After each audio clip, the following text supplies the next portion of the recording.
Next up, Janna Knittel lives in Minneapolis, but sometimes still calls the Pacific Northwest home. Janna's publications include a chapbook, Fish and Wildlife, Finishing Line Press in 2018, and poems forthcoming or recently published in Between These Shores Literary and Arts Annual, Blue Line, Cottonwood, North Dakota Quarterly, Split Rock Review, Up North Lit, Whale Road Review, and Waters Deep, a Great Lakes anthology.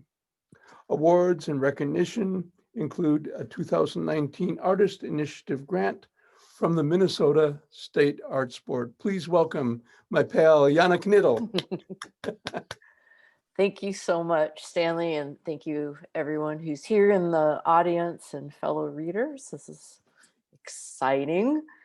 As usual, I have some poems about my dad, about the hazelnut farm I grew up on, and about the environment, but I have a couple outliers to start with here. This first poem, it was inspired by a story I read, and I actually don't know if it is an old Scottish legend or if it's a contemporary story told to sound like an old legend. I honestly don't know. I need to do a little more digging, but it inspired this poem, The Weaver. This island, I've been here since the sun rose. No, the first sun. My knuckles crack, my knees and back are stone, but still I weave more deftly than any woman or fae. This tapestry I've worked for years. See how the undyed moorit wool lays ground while seaweed becomes grass and reeds. This yellow skein, steeped in tea of sundew and St. John's wort, plants a meadow. Now I've done earth, I work towards stars. A background, bilberry violet, holds the moon. All day I've woven from right to left, crossed warp with weft. Now the real sun travels beneath the sea. I'm going hungry. See how that iron pot aims to boil over? That's my care too. Ugh, this stool tortures me when I rise. I shuffle to the fireplace, stir fishy stew and taste. What's that flapping? Gods, it's Crow. Get away. See how he picks apart my strands with crooked beak and toes. It's done. The moon fallen from sky, the flowers died, tide rolled back. Get out, you. Take your greasy wings back into darkness. Leave me be.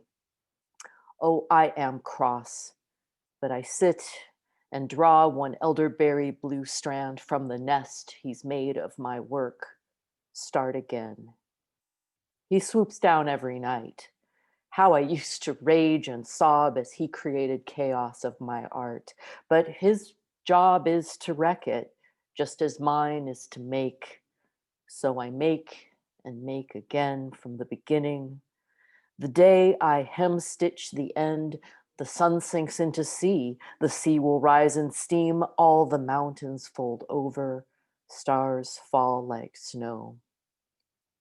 So I start my work again, the work I've always known.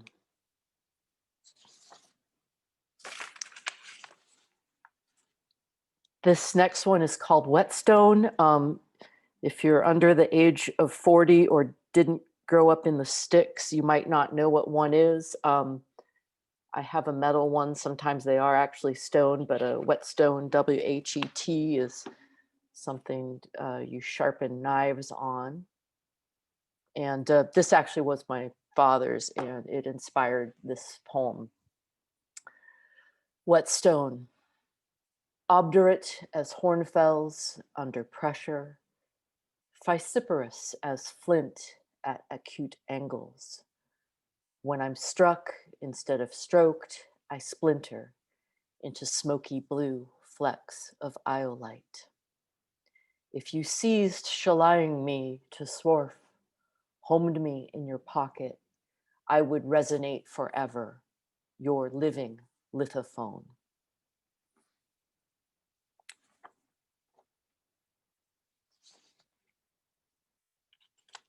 Speaking of my father, who passed away in 2018 and um, looms large in my poetry, is this one. Uncanny how I look like him. My nose bump, cheekbones, jaw, all genetic copies.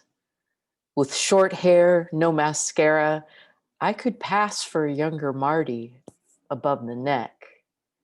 If someone noticed, he flung his arm around my shoulders, said, I can't deny this one.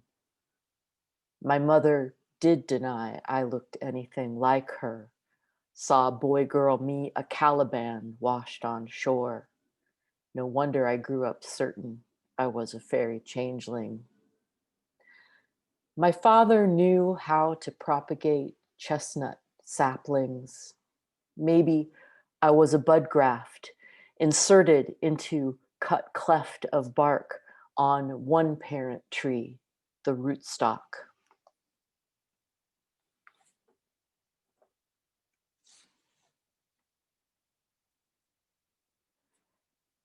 And for this next poem, just note that the first two lines are actually a quotation. So stay with me, please. Here comes the dike. Here comes the dike. Sophomore skater boys serenade as you exit the stairway, walk a lengthening hall, fumble at your locker. Their sneers yank your clipper-cut hair. 3 pairs of eyes remove your mohair jacket. Men's circa 1965. Bundeswehr trousers, Loden wool, Argyle socks, brown suede saddle shoes. Naked, you navigate another day. Those boys in Levi's jackets, checkered vans, don't know how you pine for Andrew, math genius with long hair, rumpled shirts. If they did, they'd still lack a lexicon for you. You never could tolerate labels on your clothes, how they bite your skin. All you can do is lie down at night, unbuttoned and unbeaten. And I apologize.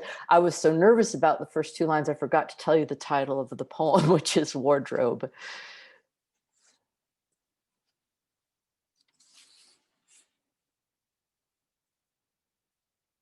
So for this next poem, I was going to mention, oh gosh, I don't know how long ago, at least a year ago, probably more than that. My sister asked me to write a poem for her, and I had to tell her I would love to more than anything, but I usually can only write poems about things I don't want to write about. My muse, such as it is kind of like a really mean but highly effective therapist in terms of where it wrenches my focus. But I worked on one all this time, and I actually gave her an earlier draft of this poem for her birthday this August, and I'm still tinkering with it, but I'd like to read it for you tonight. Going through old photographs. Here's one from early days on the farm. We perch on a hazelnut branch before ice tore the orchard down. I wear a navy turtleneck and faux suede pants, patchwork of autumn colors. I must be 7. You peer from behind me in white and pink, Your hair catches sunlight, tousled, cloud-like. In this moment, we balance. For once, we aren't hissing kittens. I'd recreate it now. This time, you forward, my chin on your shoulder. Back then, our mother framed the image well. No one would ever know how fast the trees around us fell, leaving you and me leaning on each other. Now the orchard's gone, I don't see a little sister. I see my horizon.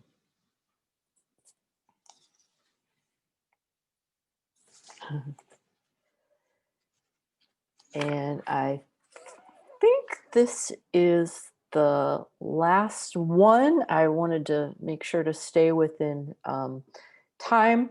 So one more poem for you. And I wrote this one about my home state of Oregon, a state that has multiple microclimates and bioregions that are pretty distinct. And in these days of climate change, I actually prefer the term the Guardian newspaper uses. They talk about global heating instead of climate change. In these times, those distinctions are becoming greater, and so especially I always think about my home state a lot, but especially this summer with the wildfires and the like, I was really thinking about it quite a bit. This is called Alkali Lake. In the rain shadow, desert grows. Lake is metaphor only. Spring hop sage and rabbit brush choke on dirt dust. Wild buckwheat shrinks from sun. Kick rocks, dig cracks into the clay. You'll find no water many miles down. If you stay here, your skin will split. You could trek over the mountains and drown. Choose your path, either deprivation or excess. How many winters since Heart Peak's shoulders wore a cape of white? No gods at fault. Your water bottle rolls away empty. The snow on the ground is salt. Thank you very much. I appreciate you all being here. Janna, thank you so much. Let's give it up again for Janna Knittel. Excuse me. And we'd love to hear some more poems about Oregon. Next up, Richard Terrell is the author of What Falls Away is Always, Poems and Conversations, as well as 5 previous books, including Coming Late to Rachmaninoff, winner of the Minnesota Book Award